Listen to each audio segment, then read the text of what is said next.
I am here today because I am preparing for 3 different drawing challenges for the month of October. As you may already know if you're involved at all with the art community online, Inktober is like the official drawing challenge that's been popular for many, many years. However, I have chosen 3 different challenges that I'm going to try to participate in that are done by different artists who I follow online. So the first challenge is Peachtober, put on by Cheyenne, who's also known as Furry Little Peach on YouTube and on Instagram. The second one is Ginktober from Phoebe, who's also known as Ginkgo Jelly, also on Instagram and YouTube. And then the third one is Cursed Relics, which is by Alba BG, also known as Alba BBGG on Instagram and Peach Cult on YouTube. So, of course, taking on the challenge of doing 3 challenges seems a bit much. I am definitely somebody who's very extra and a self-proclaimed overachiever, but I'm also being easy on myself if I end up, with life happening or just maybe not feeling certain days, then I'll skip them. But I mostly want to use this opportunity to use the challenges to kind of get my art skills back up to speed, and also to play around actually with making content here. So I want to do some short form content, which may end up on TikTok, Instagram, YouTube Shorts, and then also some long form content kind of showing what each week is entailing. So keep an eye out because I want to play around with, learning how to edit more and stuff like that. So also, I have taken in my life a pretty big gap in making art consistently. So I'm hoping that by doing these 3 challenges, even if they're piecemeal, that it will help just me get back into the muscle memory of making art again. So let's go over materials. Okay, so as far as the first material on the list, obviously ink is going to be involved. Of course, I've seen people do Inktober and just use pencil. You don't have to use actual ink and a dip pen if you don't want to. I honestly may not actually be using these. So my main form of inking that I'm going to use are these Copic or Copic multi-liner fine liners. I have a set of 4 that I have had for maybe 10 years and they're still going. So I'm just going to be mostly inking with these. Although I really love to play with color, so I'm not just going to be using ink for my materials. So I recently acquired this big, huge set of acrylic gouache paints from Turner Colorworks. It's a Japanese brand similar to Holbein. I also got this added pastel set just because I really like working with pastel colors and I didn't want to just use up all of my white paint. I also made this little swatch card of all the colors just so I could always reference it, just because even though it is acrylic gouache, it is gouache, and so lighter colors tend to look darker when wet and darker colors look lighter. So it's good to, if you are using a medium like gouache, to always have swatches. So I'm gonna definitely be referencing this little card quite a lot. So I just want to show you guys my recent experiments with using acrylic gouache. So I got this blank Daruma from Seikaido, which is an art store that's in Shinjuku, Tokyo. It is like art heaven, and so I used the acrylic gouache, the pastel set, to paint this guy, and of course made my little wish. I love how he turned out. And then I made a ultra psychedelic little birdhouse, which I also coated with a clear coat in case I do end up putting it outside, although to be honest I probably won't. I think it might be a little too psychedelic for our local birds. But also I made this little piece that's on gessoed watercolor paper, just trying out, the combo of gesso and water paper, but then also wanted to play around with those fluorescent pigments. So I do really like the acrylic gouache, so I'm excited to use it more. I also mentioned acrylic inks. I have a little bit of a collection that I built up over the years. Most of these are the FW Dollar Brownie acrylic inks. A few of them are pearlescent as well, and I can mix them with other colors, which is fun. But I tend to use these for the backgrounds of my pieces because I like to do kind of different psychedelic swirly patterns and then go over that yet again with another medium, which I'll show you. So I have in this pencil case an obscene amount of acrylic markers. I tend to mainly gravitate towards the Posca ones, but I also have some Thule art ones for some more earth tones, some glittery Poscas as well. But I have taken most of them out of this so that I could put them in 2 bags based on tip size, and I'm gonna kind of have to limit myself to using these. It's not much of a limit, let's be honest, but I'm gonna use these also probably on the pieces. Either do pieces that are completely with the Poscas or just use them over my background overlays. So that is yet another acrylic medium. So for paint, I also have the Himi Jelly Gouache palette. This is the one that is super viral. It's like absolutely famous now. Ignore this messy palette, but I try to keep them moist by putting plastic wrap over them. And then in this little secret stash tin, I have some Arteza gouache, which is molded. Oh my gosh, now I'm gonna have to clean that. Anyway, but I don't know if I'm going to be reaching for the regular gouache. This is, you know, it is cheaper gouache, so it's not the best quality. Also, I'm really learning that I am an acrylic girl at heart. I love the fact that I can just go over things and don't have to worry about reactivating stuff, so that's been lovely. But I do want to give these guys mention just in case. Obviously, ignore that guy, but give this guy some mention just in case I end up playing around with that. So as far as palette goes, I have this little flower palette that it's just one of the little traditional Japanese ones. I got it, I think it was like $8 at Blick. I use this for my acrylic inks because it cleans up really well, and since the wells are pretty deep, it can hold a lot of ink if it needs to, but I tend to use just small amounts, but this thing is great for that. I also have this DIY Stay Wet palette that I made from stuff from Gesso.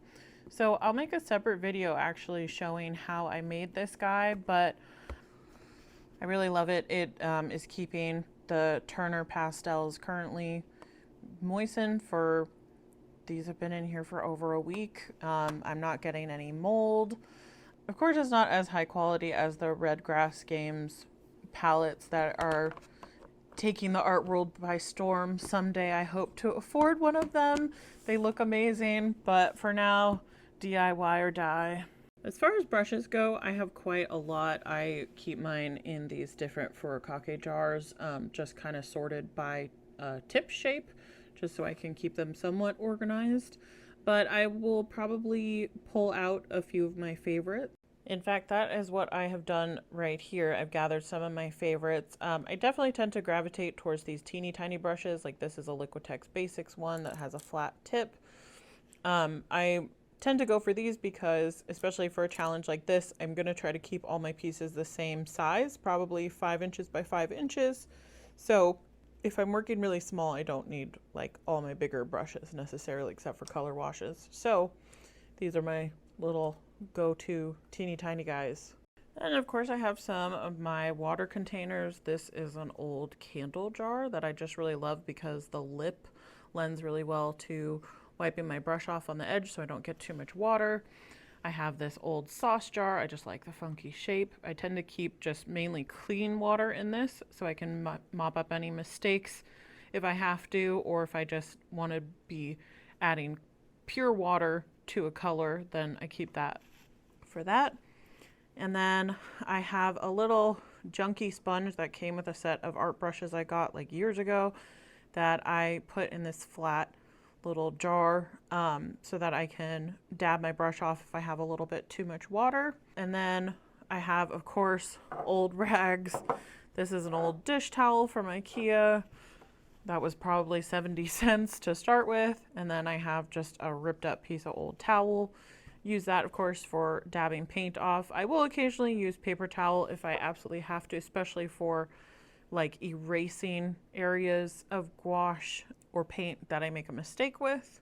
The other thing I wanted to mention are these little teeny tiny cotton swabs. I got these at Daiso. I will sometimes use those to just like emergency erase little tiny bits of paint if needed. The other thing that I've been finding pretty invaluable is this Winsor Newton Galleria acrylic fluid retarder. I have been putting it in a little tiny dropper bottle so that I can control it a bit better than just this big squeezy. But I use just a teeniest tiny amount in with the acrylic gouache, and it really helps with the consistency, just so it's a little bit easier to spread with the brush without adding too much water. So I really actually like this stuff. I bought this forever ago and didn't realize I had it, and then found it and was super happy because it's been super handy to have. So the other thing I'll be using are these different pencils. I mainly use color pencils to sketch. I like to first go over everything with this stapler.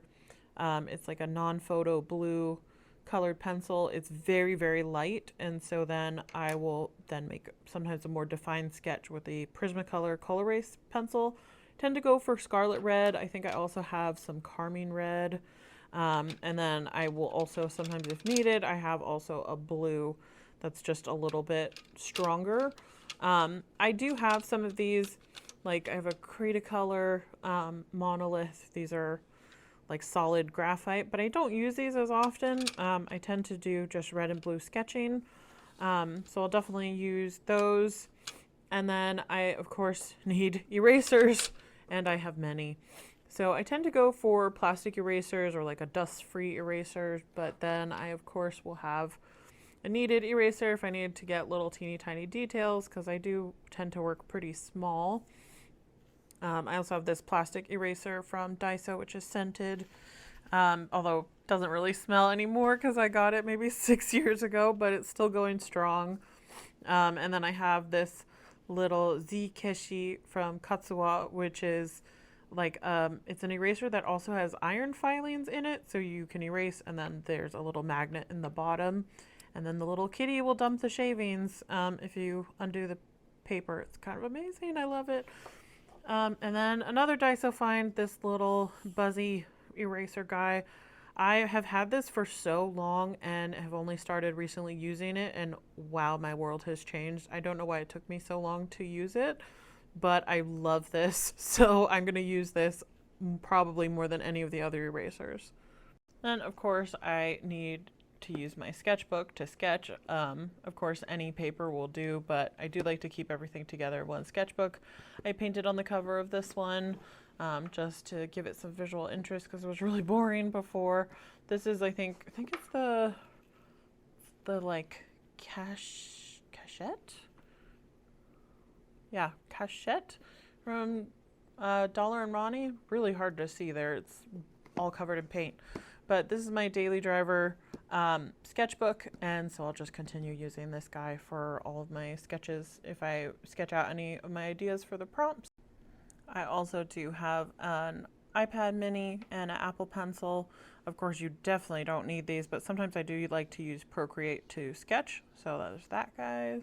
So this brings me to the subject of paper, of which I am still undecided. So that's part of this video today.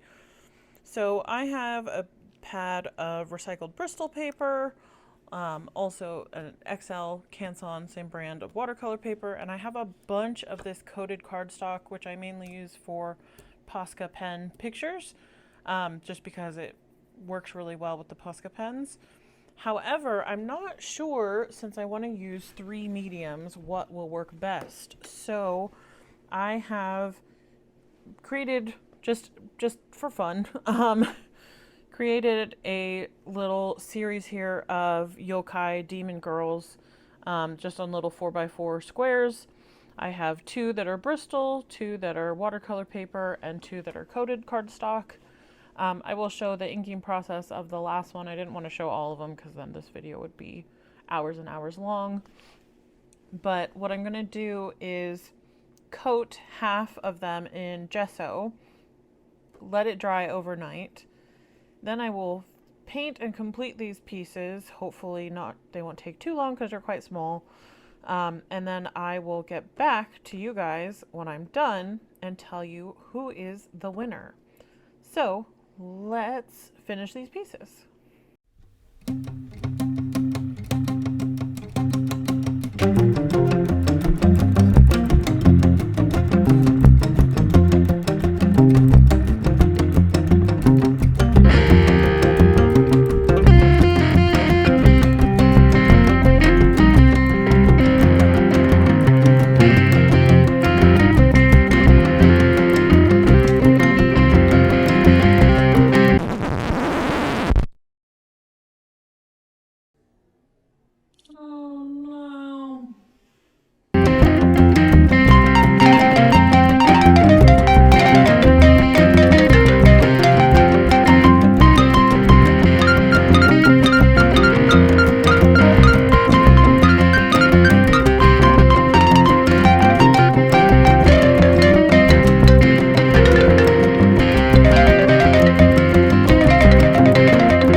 Okay, so now I have all of my little sketch experiments fully inked. I did that last one on camera. As you saw, it was a little bit tough to do because I was drawing with one hand and then also the board slipped. So I had a little bit of a mishap, but a-okay, it's going to get painted over anyway. I am now going to coat these bottom three with gesso. So I am just using some Liquitex clear gesso. Just going to shake it up. I'm going to pour it right on, but I'm going to start just with a little bit in the corner of the first piece just to test it out. Make sure it's not lifting any ink, and it's not, so all good.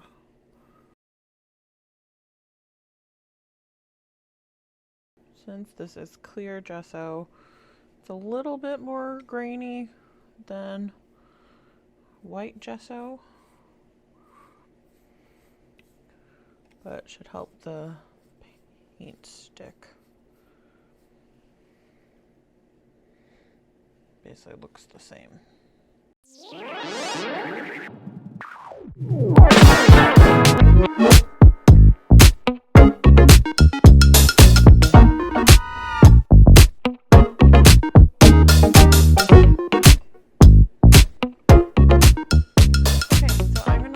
The gessoed samples on the bottom dry overnight, and then I will see you tomorrow. So welcome to day 2. I am back, different hairdo, same outfit, please don't judge me. But I am back. My samples are all dry now. I didn't wait exactly 24 hours for them to dry like the packaging on the gesso says, but they are dry. They had, when they first got wet, the paper warped just a tiny bit, but now it's back to being flat because I taped them down pretty good.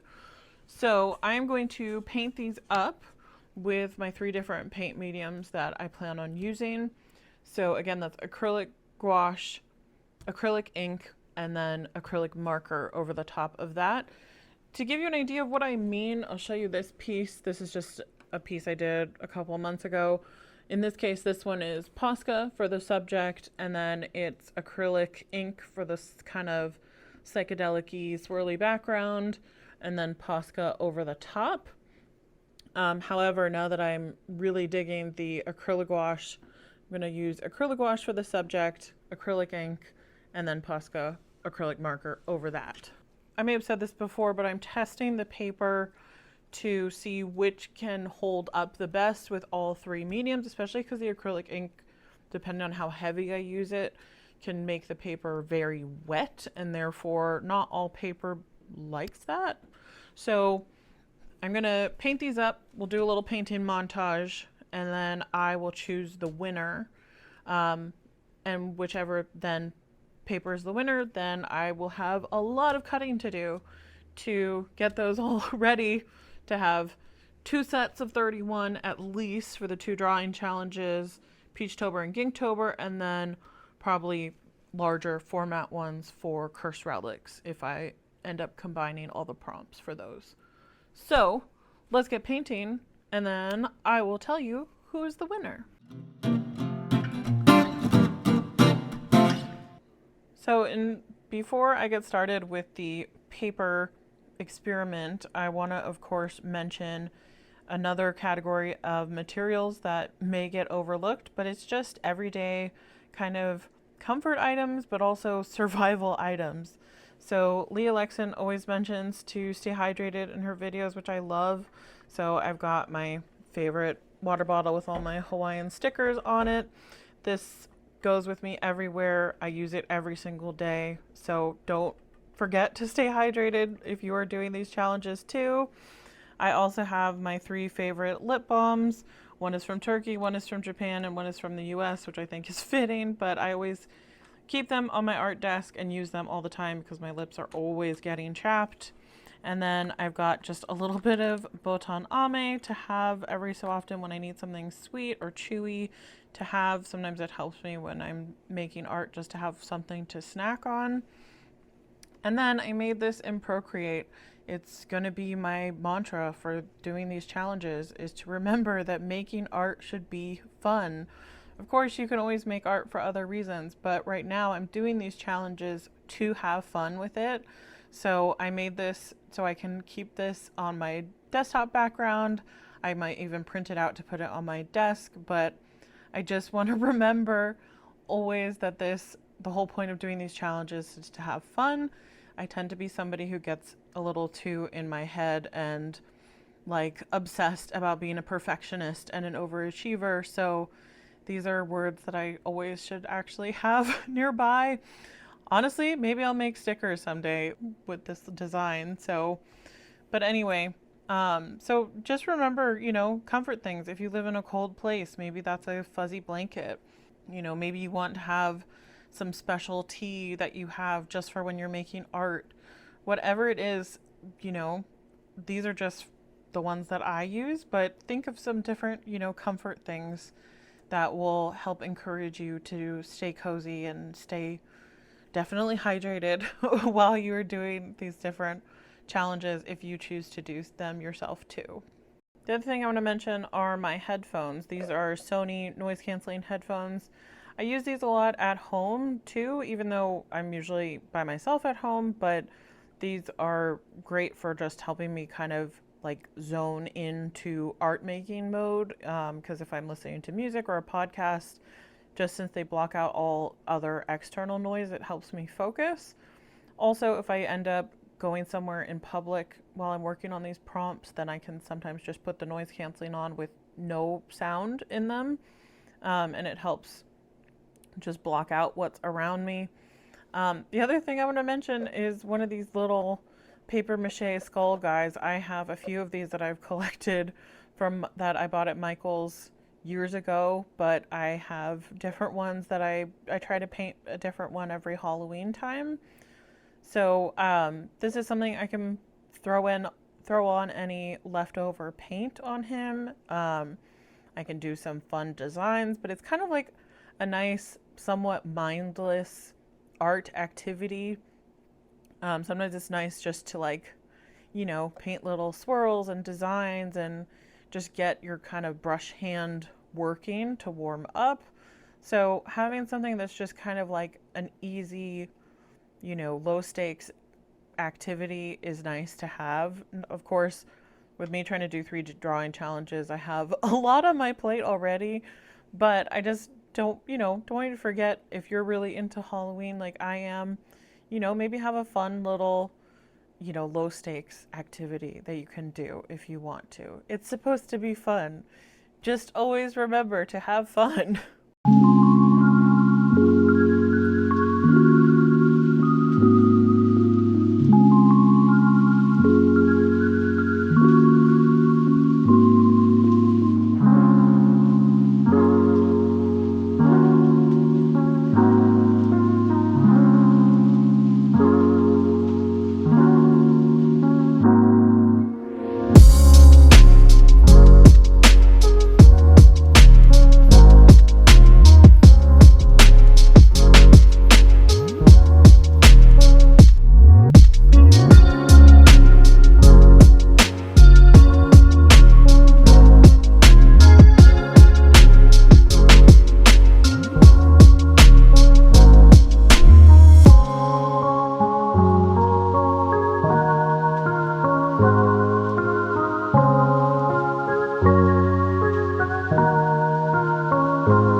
now that I have a winner for the paper experiment, I am going to get cutting of many, many squares of paper, at least for Peachtober and Ginktober, because I know I want to do mainly individual prompts for all of those.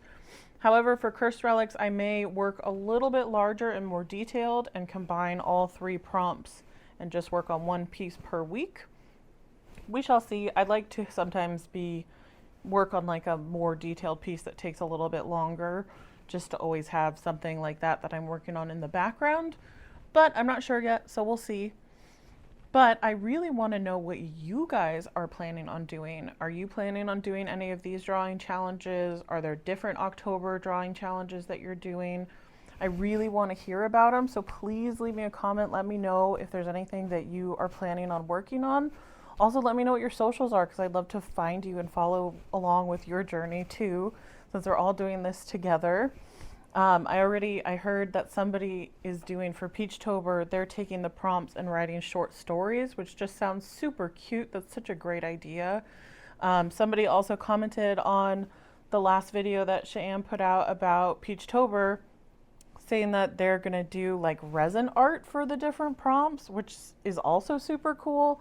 So I really hope whoever that person is, please post it on social media, because I'm going to be following along on the tags too, just to see what everybody's doing, because I love this time of year. I think it's super fun. I've never been like this involved with it before, so I'm really excited. But yeah, let me know what you guys are doing. Happy art making. Remember the mantra, making art should be fun. So let's have fun together. I'm really excited, and I will catch you guys in the next one. Oh, and also please subscribe, of course, if you want to see what I'm doing, because I'm going to be posting a lot, hopefully, if all goes well. I'll be posting everything that I make. So if you want to keep up with me and follow along, definitely subscribe here. Check me out on Instagram too if you want to see what I post there. And I will see you guys in the next one. Bye-bye.